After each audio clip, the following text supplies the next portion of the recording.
Welcome to Penrose Learning, where we make understanding easy. In this video, I will show how to replace Ford Fiesta rear shock absorber only way. Position a wheel chock and loosen the rear wheel nuts slightly before jacking the car. Raise the rear with a hydraulic jack and place a jack stand under the pinch weld. Remove the wheel, inspect the area, and gather tools like sockets, breaker bar, and penetrating oil to prepare for the shock removal.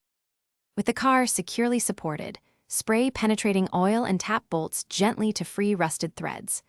Use a breaker bar or impact to loosen the lower shock bolt while supporting the control arm. Once the lower bolt is out, hold the shock and undo the upper mount carefully to lower the unit.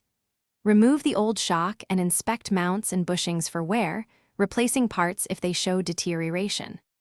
If you found this guide useful, please subscribe and hit like to help me make more repair videos. Quick recommendation.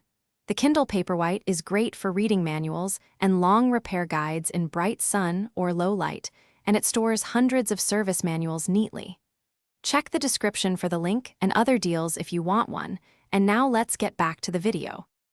Insert the new shock into the upper mount and hand thread the fastener to keep it aligned, then fit the lower bolt while supporting the suspension.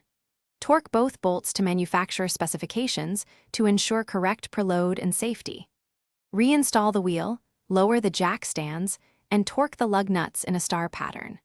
Test drive slowly to confirm ride feel and listen for unusual noises indicating loose hardware or misalignment.